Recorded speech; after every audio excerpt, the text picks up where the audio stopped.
एक case discuss करेंगे जहाँ पे एक पेशेंट 80 वर्षीय हैं और इनको टेकीकार्डिया हो रहा है। क्या हो रहा है? टेकीकार्डिया। ये ऊपर देख रहे हैं हार्ट रेट कितना आ रहा है? नॉर्मली कितना होना चाहिए? नॉर्मल हार्ट रेट होना चाहिए 72। कितना? 72। ठीक है, हमारा अगेंस्ट 72 हार्ट रेट चल रहा है 124। तो मोटा मोटा समझिए कि 50 बीट्स पर मिनट ज़्यादा चल रहा है। तो आज हम जानने की कोशिश करेंगे कि हमारे मरीज़ में अगर दिल की गति ज़्यादा चल रही है तो इसको कहते हैं टेकीकार्डिया। क्योंकि रिथम रेगुलर है तो इसको कहेंगे साइनस टेकीकार्डिया। अगर रिथम रेगुलर ना होती तो क्या कहते? एरिथमिया। क्या कहते? एरिथमिया। तो ऐसे मरीज़ की जब आप पल्स लेंगे तो पल्स कैसे आएगी? बहुत अच्छी 5 पल्स आएंगी, टक टक टक टक टक दुड़ुम। एक पल्स एकदम से भाग गई है, फिर टक टक टक टक दुड़ुम, इस तरीके से चलेगी। ठीक है, इर्रेगुलर पल्स या मिस्ड पल्स नज़र आएगी, पर इस केस में साइनस आ रही है ना। साइनस का मतलब है जो दो ऊपर की नोकें हैं आर वेव, दो आर वेव के बीच का डिस्टेंस अगर सेम होता है तो उसको कहा जाएगा साइनस। तो ये एक पार्ट हो गया। अब मुद्दा आज का आता है कि हमारे मरीज़ में पल्स बढ़ी क्यों है। तो क्या ऐसे दिमाग में हमारे 5 कारण 10 कारण आएंगे कि अगर हमें एक मरीज़ मिले, हम ड्यूटी पे हैं और हमने उसकी पल्स देखी और पल्स 130, 120, 140 आ रही है अगेंस्ट 72, तो क्या चीज़ें दिमाग में आएंगी? आप बताइए।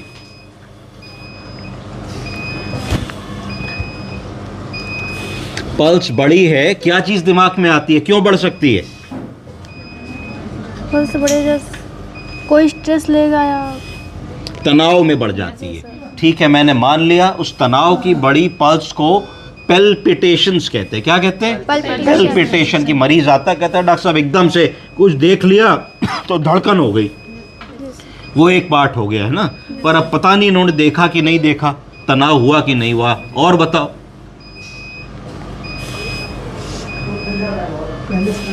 ये क्या है? ये पढ़ पाओगी? ये पढ़ो जरा सा, डायग्नोसिस पढ़ो। पढ़ो बेटे, ये डायग्नोसिस पढ़ो। Case of diabetes mellitus second with B bilateral. B बटेल का मतलब bilateral. Calculus with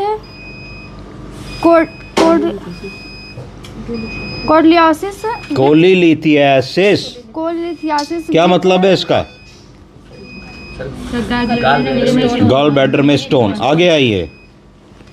with TB. हाँ, और on ATT.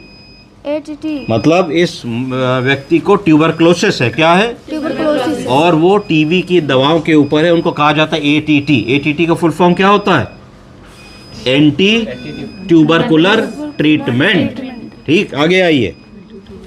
Presented with drug indicated induced hepatitis. इसका मतलब हुआ कि टीबी की दवाएं जो होती हैं उनका route of elimination through liver होता है। क्या होता है?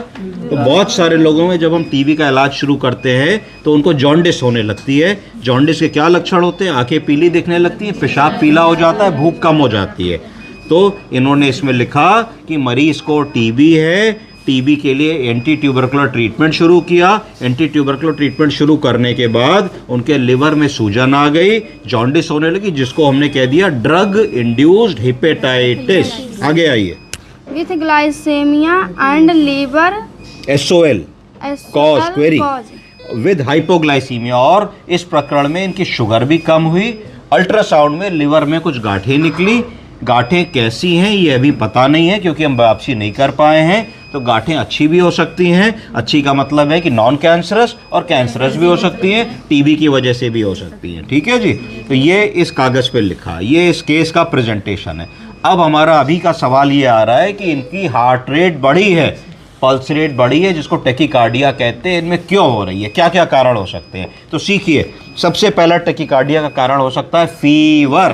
क्या? फीवर। जब भी मरीज की पल्स बढ़ी होगी तो as medical and paramedical team आपके दिमाग में ये बात जानी चाहिए कि कहीं इसको बुखार तो नहीं है। अगर किसी का भी बुखार 101, 102, 103, 105 होगा तो उसकी पल्स बढ़ जाएगी। ठीक है जी।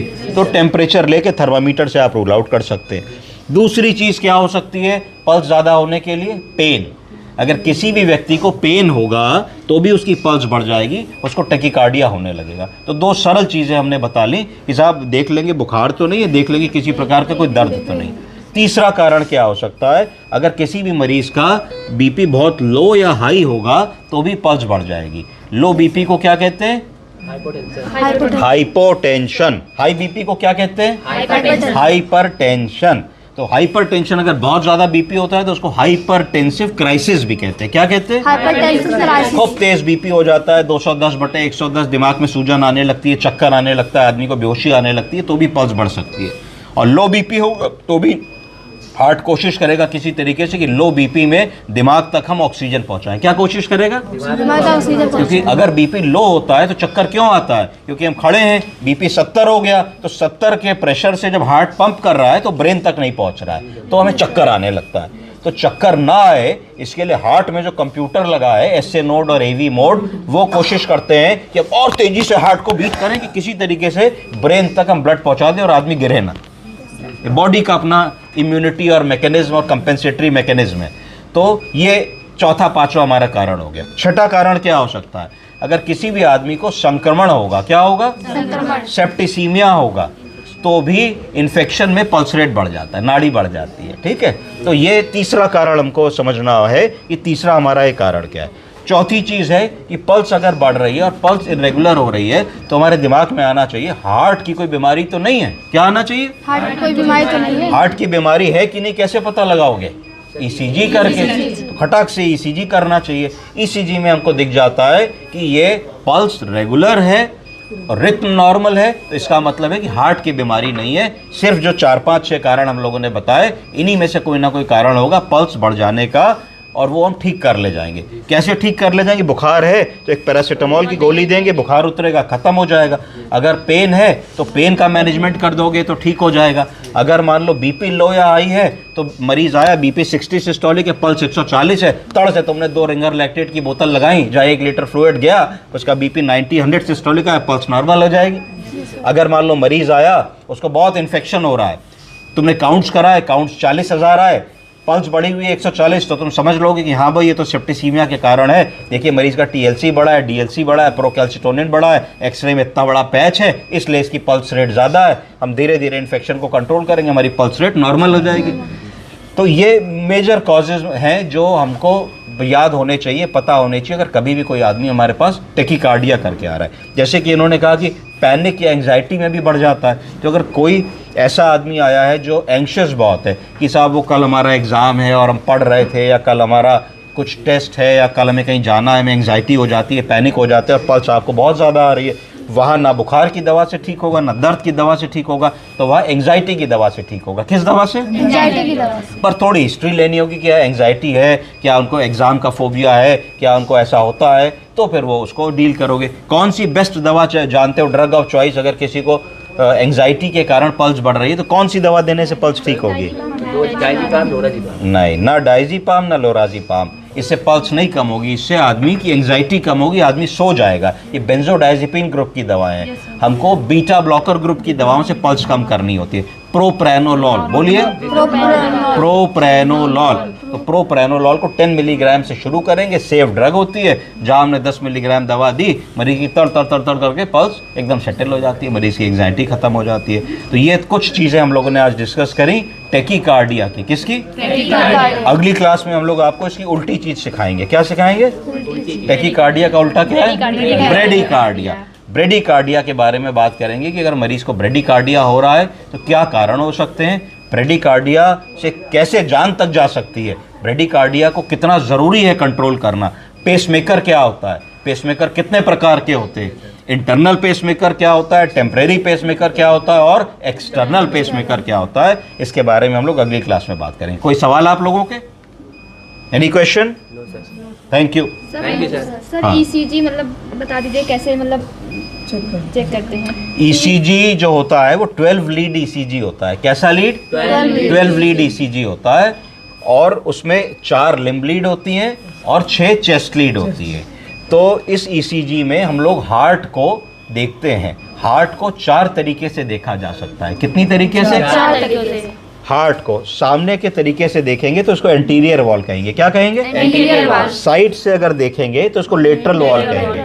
नीचे से हार्ट को देखेंगे तो उसको इंफीरियर वॉल कहेंगे, और पीछे से हार्ट को देखेंगे तो पोस्टीरियर वॉल कहेंगे। तो हमारे हार्ट में 4 प्रकार के अटैक आ सकते हैं। कितने प्रकार के? 4 प्रकार। Anterior wall MI, inferior wall MI, lateral wall MI और पोस्टीरियर वॉल एमआई।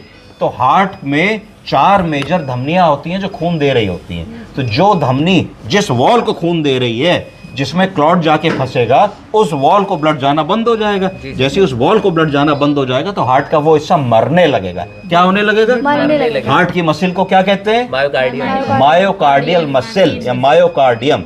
तो जैसे डेथ ऑफ मायोकार्डियम होगी तो कस के मरीज को एंजाइना होगा, और जब आप ईसीजी करेंगे तो ईसीजी में वो हार्ट की वेव में आपको एसटी चेंजेस मिलेंगे। क्या मिलेंगे? ST changes। एसटी एलिवेशन हो जाएगा, है ना, टी वेव इन्वर्ट हो जाएगी। तो आप उसकी डायग्नोसिस बनाते हैं। अब किस लीड में कौन सा हार्ट का एंगल दिखता है, क्या दिखता है, उसको हम अगली क्लास में will take it up. Thank you. Thank you sir.